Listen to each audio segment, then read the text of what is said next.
जब भी कुंडलिनी जागरण शब्द कानों में पड़ता है, मन के भीतर एक साथ कई भाव उठते हैं। किसी के लिए यह ईश्वर से मिलने का मार्ग है, किसी के लिए खतरनाक प्रयोग, किसी के लिए योगियों की अतिशयोक्ति और किसी के लिए महज एक भ्रम। लेकिन सच क्या है? क्या कुंडलिनी सच में कोई सुप्त शक्ति है जो रीढ़ की जड़ में सोई रहती है, या फिर यह केवल कल्पना, मनोवैज्ञानिक प्रभाव और सदियों से चली आ रही कहानियों का मिश्रण है? आज मैं तुम्हें किसी ग्रंथ की तरह नहीं, किसी उपदेशक की तरह नहीं, बल्कि एक स्त्री की संवेदनशील दृष्टि से यह कथा सुनाना चाहती हूँ। क्योंकि कुंडलिनी केवल शक्ति नहीं है, वह अनुभव है, वह अनुभूति है, वह परिवर्तन है। और परिवर्तन को समझने के लिए तर्क के साथ साथ करुणा भी चाहिए। बहुत पुराने समय में, जब भाषा इतनी मुखर नहीं थी, जब ज्ञान शब्दों से ज्यादा मौन में बहता था, तब योगी अपने अनुभवों को संकेतों में छोड़ जाते थे। वे सीधे नहीं कहते थे कि रीढ़ में कोई सर्पिनी शक्ति है। वे कहते थे शक्ति सोई है और जब जागती है तो शिव से मिलती है। ये शिव और शक्ति का मिलन कोई कहानी नहीं थी, ये चेतना और ऊर्जा का संगम था। लेकिन समय के साथ जब अनुभव कम और दोहराव ज्यादा होने लगा, तब ये रहस्य भी धीरे धीरे शब्दों में जकड़ गया। आज के युग में जब हर चीज को प्रमाण चाहिए, तब कुंडलिनी पर सवाल उठना स्वाभाविक है। कुछ लोग कहते हैं कि यह सब दिमाग का खेल है, न्यूरोलॉजिकल भ्रम है, ऑक्सीजन की कमी से होने वाले अनुभव हैं।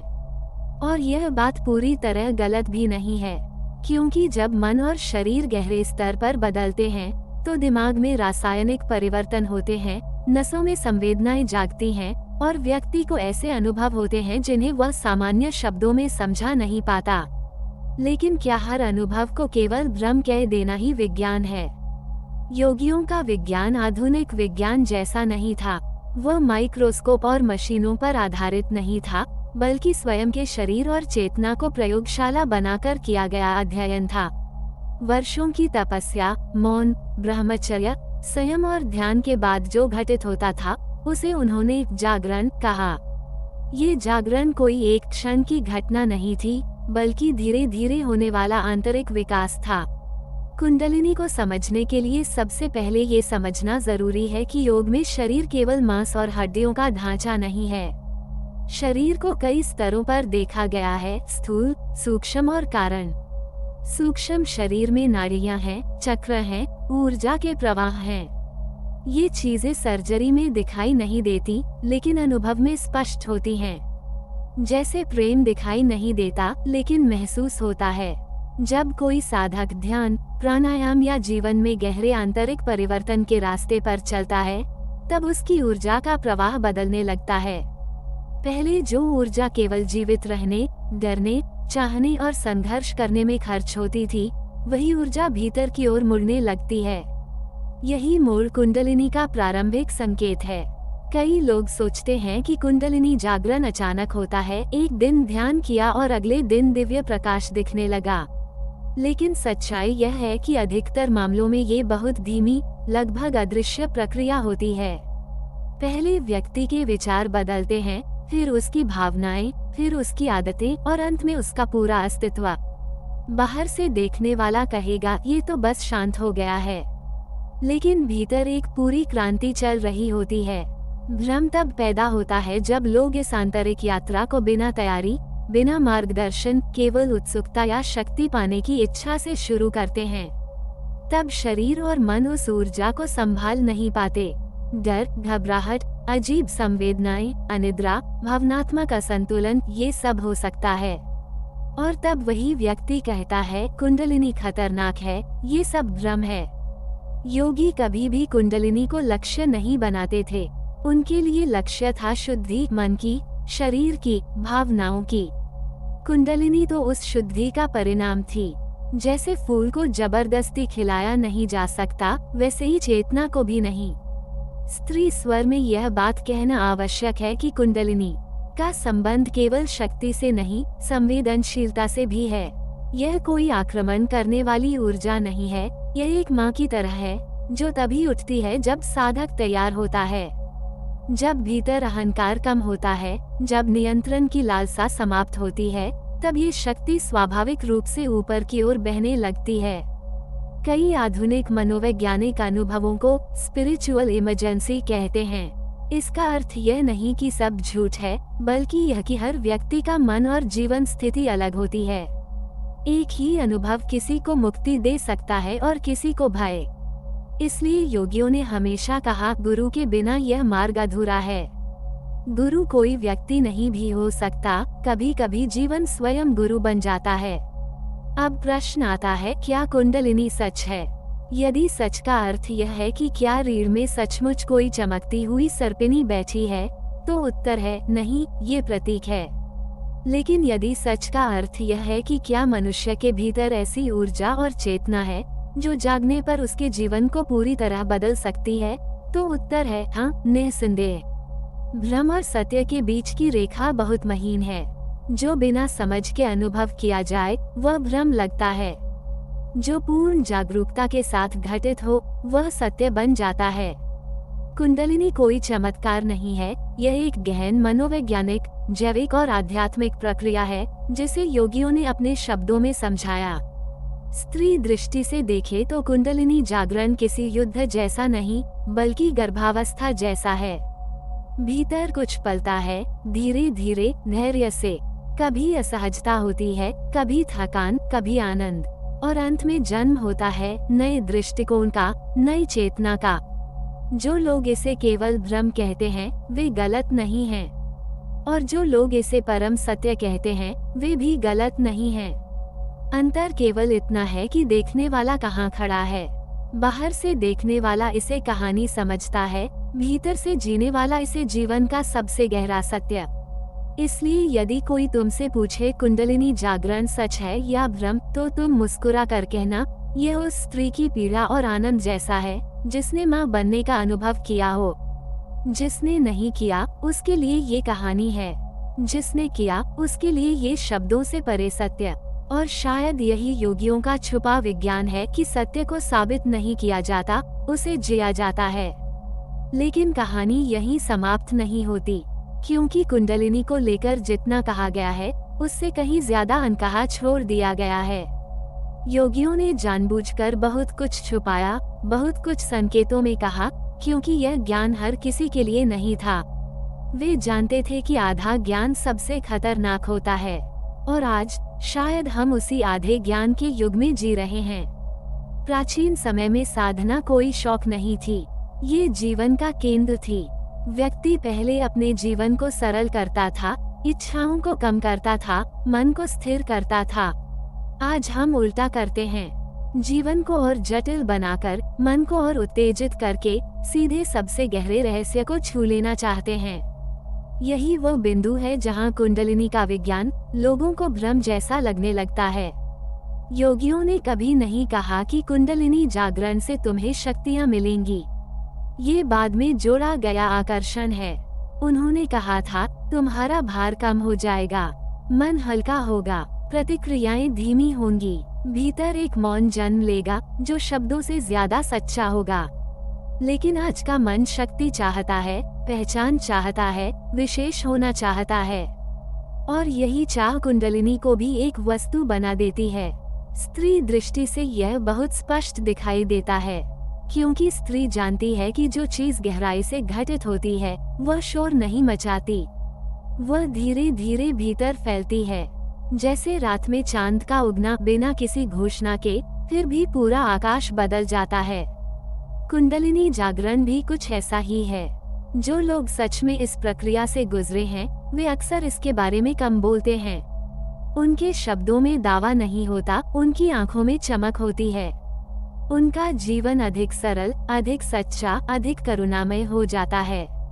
वे दुनिया से भागते नहीं, बल्कि दुनिया में रहते हुए उससे बंधते नहीं। भ्रम तब शुरू होता है जब अनुभव को कहानी बना दिया जाता है, जब भीतर की अनुभूति को बाहर दिखाने की कोशिश की जाती है।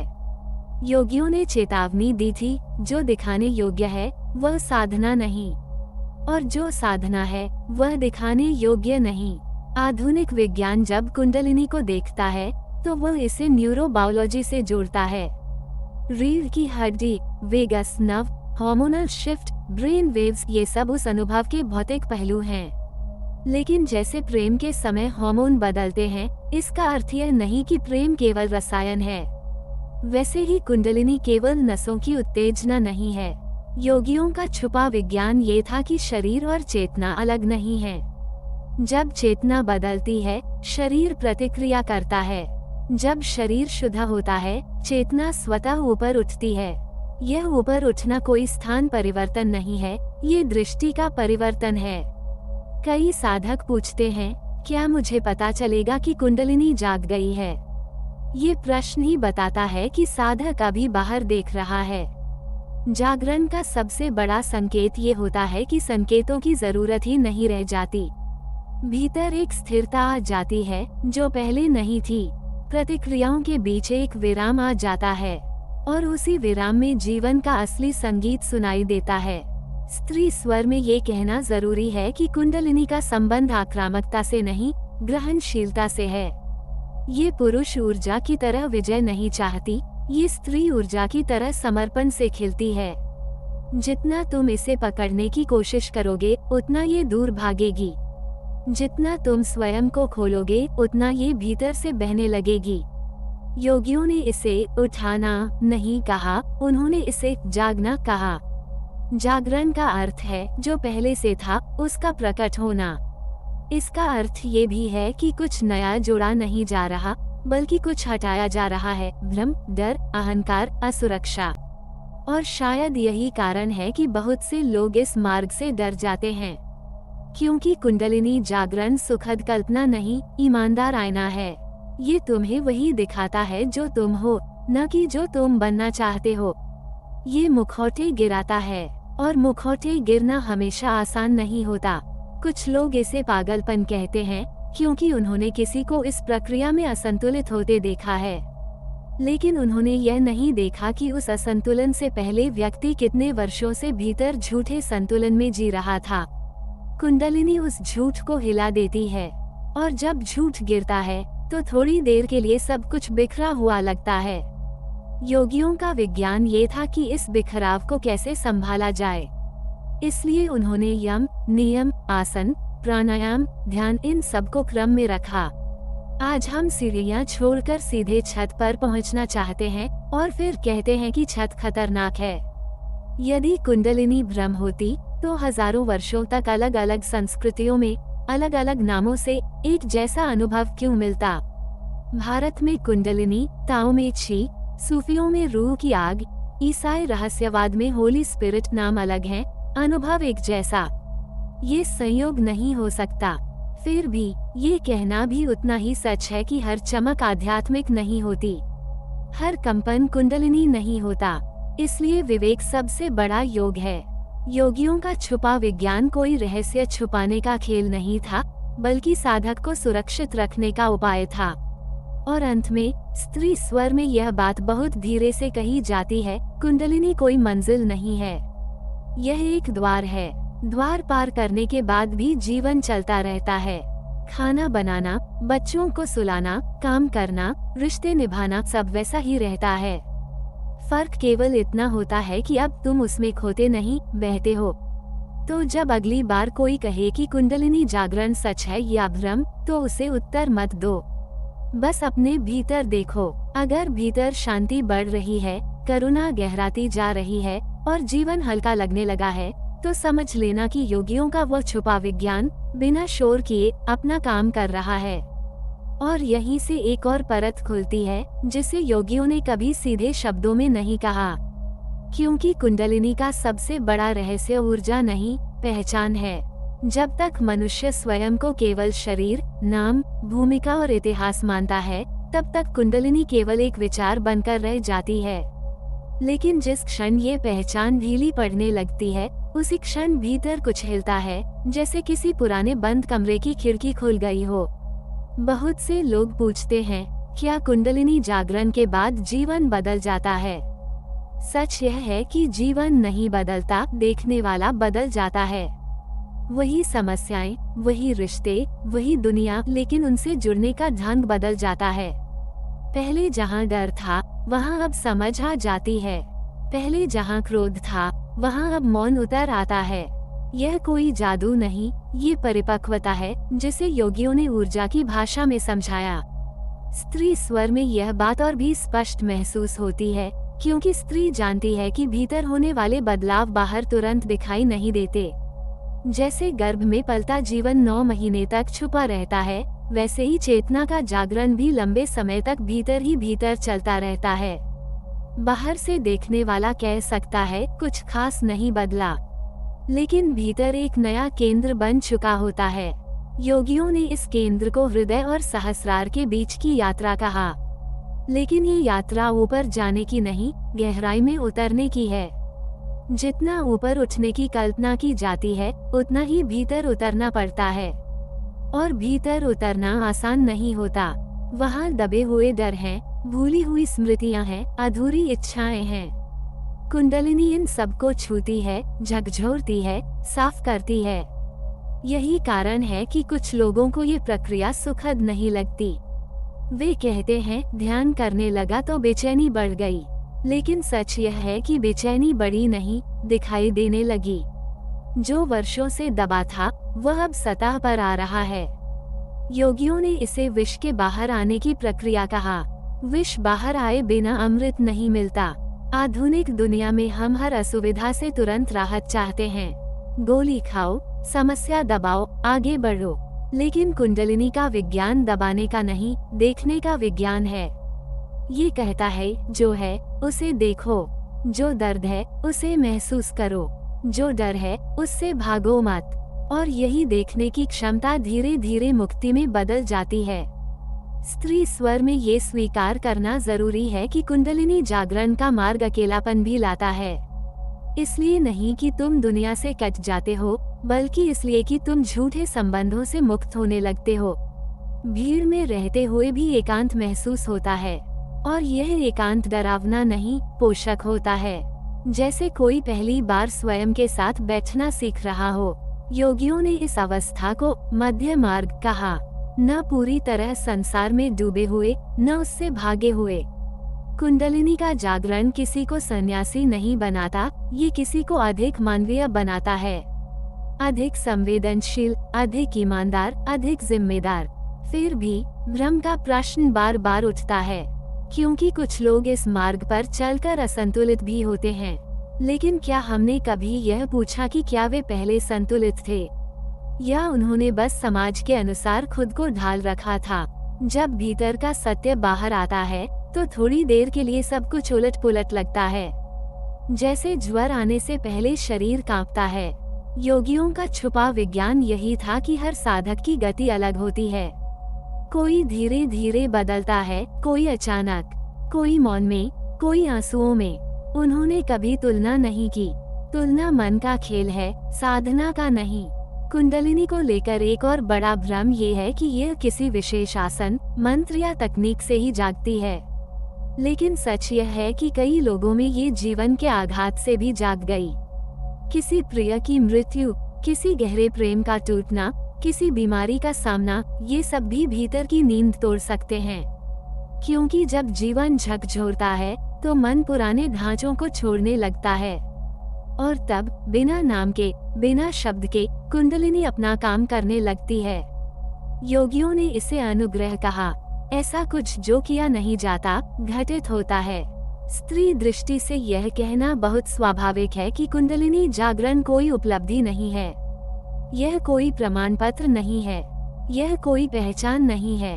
जिस दिन ये पहचान बन जाती है, उसी दिन ये रुक भी जाती है, क्योंकि चेतना अहंकार के साथ नहीं चलती। सच्चे योगी इसलिए चुप रहते थे। वे जानते थे कि अनुभव को बांटने से ज्यादा जरूरी है उसे जीना। शब्द अक्सर अनुभव को छोटा कर देते हैं, और कुंडलिनी कोई छोटी चीज नहीं है। ये पूरे जीवन को धीरे धीरे, बहुत ही कोमल तरीके से रूपांतरित करती है। तो क्या ये भ्रम है? नहीं, यदि इसे सही संदर्भ में समझा जाए। और क्या ये सच है? हाँ, यदि इसे किसी चमत्कार की तरह नहीं, बल्कि एक गहरी मानवीय प्रक्रिया की तरह देखा जाए। योगियों का छुपा विज्ञान यही था कि सबसे बड़ा रहस्य बाहर नहीं, भीतर छुपा है। और जो भीतर झांकने का साहस करता है, उसके लिए कुंडलिनी कोई डरावनी शक्ति नहीं, बल्कि घर वापसी का रास्ता बन जाती है। और अब इस यात्रा के अंत में मैं बस इतना ही कहूंगी, जो कुछ भी तुमने आज सुना उसे तुरंत मानने की जरूरत नहीं है, उसे नकारने की भी जरूरत नहीं है। बस उसे अपने भीतर उतरने दो, जैसे कोई बीज मिट्टी में गिरकर चुपचाप अपनी जगह बना लेता है। अगर यह वीडियो तुम्हारे भीतर किसी प्रश्न को जगा पाया है, किसी मन को छू पाया है, या बस कुछ पल के लिए तुम्हें अपने आप से मिलवा पाया है, तो समझ लेना कि इसका उद्देश्य पूरा हो गया। अगर तुम्हें लगा कि यह ज्ञान किसी और तक भी पहुंचना चाहिए, तो इसे शेयर करना मत भूलना। शायद तुम्हारा एक छोटा सा साझा करना किसी और की बड़ी आंतरिक यात्रा की शुरुआत बन जाए। अगर तुम ऐसे ही गहरे, सच्चे और संवेदनशील विषयों पर आगे भी मेरे साथ चलना चाहते हो, तो चैनल को सब्सक्राइब जरूर करना, ताकि अगली बार जब भीतर का कोई और द्वार खुले तो हम उसे साथ साथ देख सकें। और हाँ, लाइक करना केवल एक बटन दबाना नहीं है, ये बताने का तरीका है कि यह संवाद तुम्हारे हृदय तक पहुंचा। नीचे कमेंट में मुझे ये जरूर बताना, इस पूरी बात में कौन सा विचार तुम्हें सबसे ज्यादा भीतर तक छू गया, या फिर कौन सा प्रश्न अब भी मन में गूंज रहा है। क्योंकि कभी कभी सवाल ही साधना की शुरुआत होते हैं। तब तक याद रखना, सत्य को खोजा नहीं जाता, उसे जिया जाता है। मौन में, धैर्य में और अपने ही भीतर नम्रता और प्रेम के साथ। फिर मिलेंगे।